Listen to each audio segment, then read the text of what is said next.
Assalamualaikum warahmatullahi wabarakatuh. Hari ini saya nak buat ulasan perlawanan di antara Selangor menentang Negeri Sembilan dalam saingan suku akhir TM Piala Malaysia, yang pada Selangor menang 2-0 hasil jaringan dari Heliseh Keyon dan juga Alif Haikal.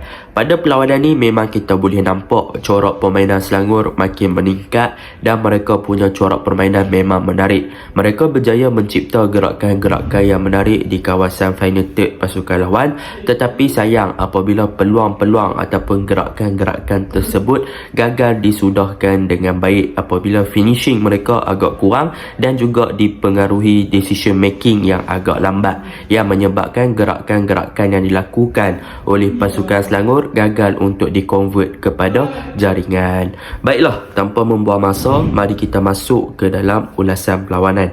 Untuk ulasan perlawanan kali ini, saya akan mulakan dengan pasukan Selangor. Apakah perkara yang saya suka tentang pasukan Selangor pada perlawanan ni?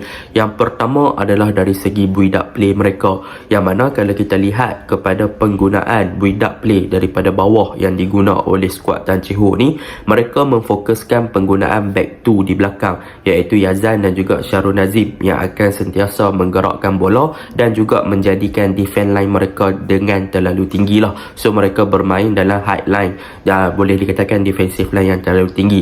Dan daripada segi penggunaan dua center back di belakang ni, mereka akan sentiasa ada seorang player untuk membentuk triangle shape di hadapan dua player ni ataupun di antara dua center back mereka, iaitu Alex yang akan bertindak sebagai holding midfielder. Peranan Alex pada perlawanan ni yang sentiasa berada di antara dua center back pasukan Selangor ni adalah untuk progres daripada bawah ke bahagian atas, yang mana dialah yang akan cuba untuk membawa bola daripada Yazan ataupun Syarul Nazim dan juga progres daripada bahagian bawah ke tengah dan juga ke bahagian attacking ataupun melakukan switch play, mencari bahagian winger, pemain-pemain seperti Nur Hakim Hassan, seperti Hentaun ataupun buka game kepada Brandon Gan ataupun Mukairi Ajmal. Jadi itulah build-up play yang dilakukan oleh pasukan Selangor. Dan daripada segi pembinaan build-up yang dilakukan oleh pasukan Selangor, mereka akan bermain dalam bentuk dua offensive fullback, iaitu Quentin Cheng di kanan dan juga Fazli Mazlan di kiri, yang mana kita boleh tengok peranan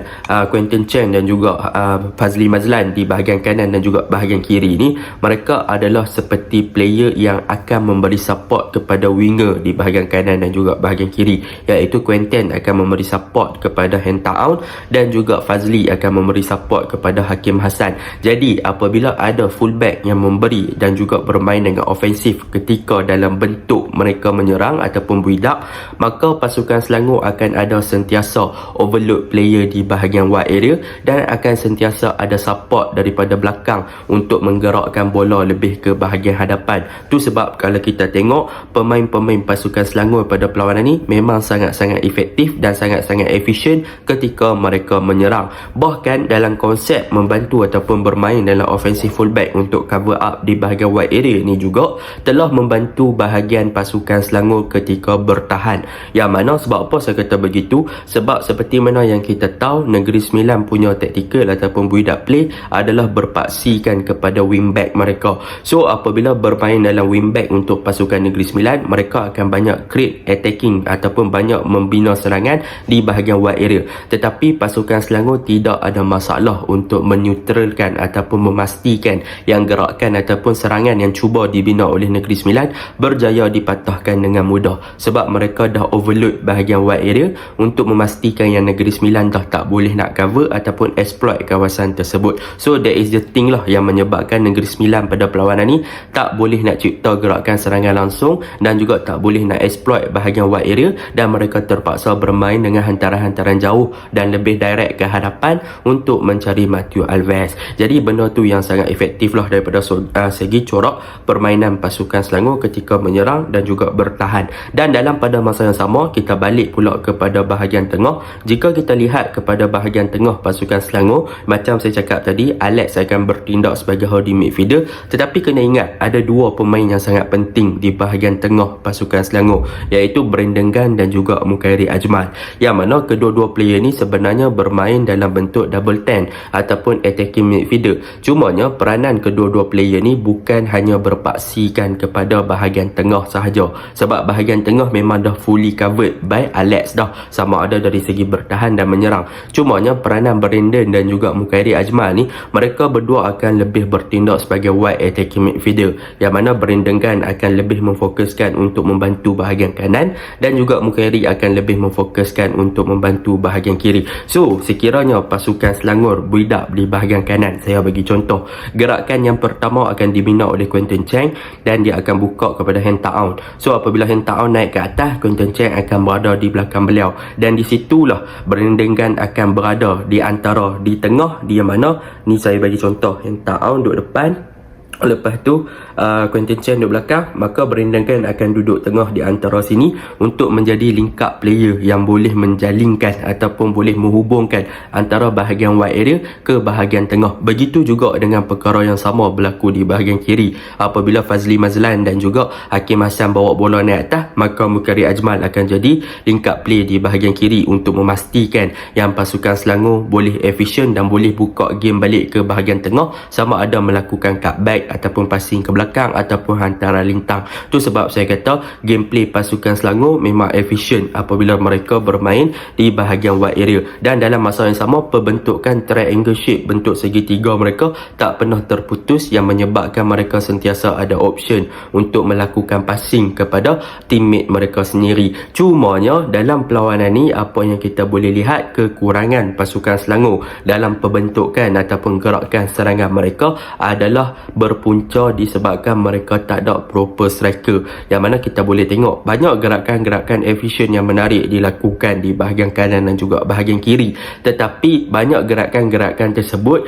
apabila sampai di dalam D-box pasukan lawan, maka final decision ataupun final part iaitu execution, kita boleh tengok banyak hantaran lintang ataupun cutback ataupun passing ke dalam kotak penalti sebenarnya gagal disambut dengan baik oleh striker pasukan Selangor iaitu Helisen Keyon ataupun pemain-pemain lain yang berada dalam kotak penalti. Ini yang menyebabkan keterbantutan ataupun terbantutnya gerakan serangan yang dicipta oleh pasukan Selangor untuk menambah jaringan. Apabila pemain-pemain striker mereka gagal untuk link up dan juga gagal untuk memahami lah pemain-pemain winger pasukan Selangor ni ketika build up ataupun menyerang dan ketika melakukan hantaran untuk menerima bola. So the part of the final part progress ketika pasukan Selangor menyerang, benda tu yang menjadi punca kenapa Selangor tak boleh nak execute dan tak boleh nak menambah jaringan. Jadi mungkin Selangor boleh perbaikilah sama ada Helisen Keyon, Syarif Fikri, Daniel Asri dan sebagainya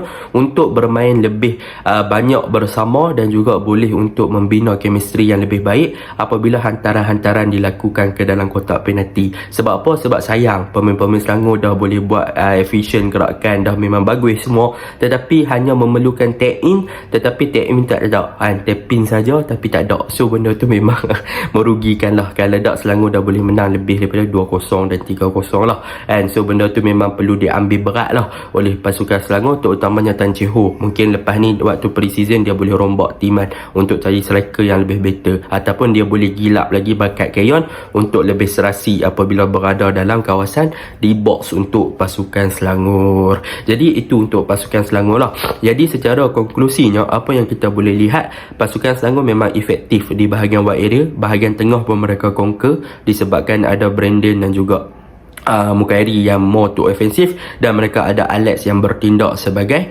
holding midfielder. Dan untuk game ni, apa lagi yang boleh saya tambah adalah Yazan dan juga Syarul, tapi saya nak fokus kepada Yazan lah.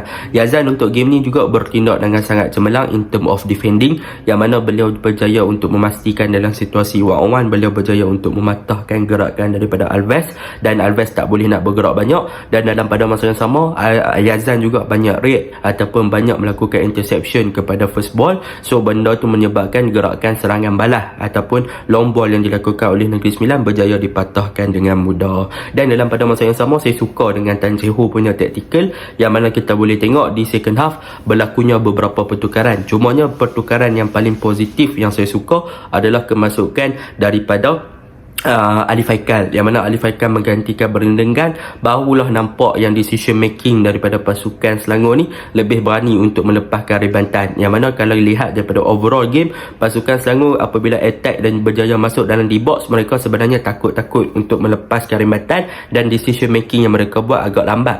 So apabila mereka dah buat decision making, mereka baru nak pas dan sebagainya. Tu yang menyebabkan bahagian attacking pasukan Selangor gagal untuk connect antara satu sama lain. Jadi apabila masuk Alif Haikal, saya nampak decision making banyak improve lah yang dibuat oleh beliau, yang mana beliau cepat untuk release ball, beliau cepat buat keputusan, dan dalam pada masa yang sama beliau tahu bila mana beliau nak pass ataupun beliau nak shoot.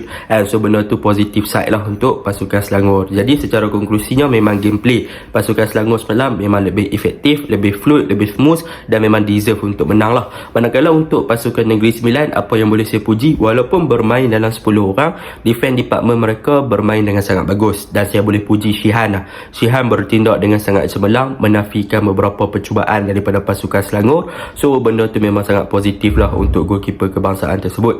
Tetapi daripada segi in term of attacking, pasukan Negeri Sembilan agak struggle. Macam saya cakap tadi, disebabkan pasukan lawan dah overload bahagian wide area, maka mereka cuba untuk cipta gerakan di bahagian kanan dan kiri, memang tak berhasil, dan mereka memfokuskan untuk attack di bahagian tengah, tetapi bahagian tengah pun tak berapa nak hidup dengan hasil long ball dan juga direct football, apabila pemain-pemain pertahanan pasukan Selangor lebih efektif daripada segi pembacaan game dan lebih react untuk first ball. So banyak hantaran-hantaran jauh tersebut berjaya dipatahkan dengan mudah. Jadi untuk Negeri Sembilan comeback stronger, untuk Selangor kekalkan positif ni sebab anda mempunyai rekod tanpa kalah sepanjang di bawah Tan Chee Ho.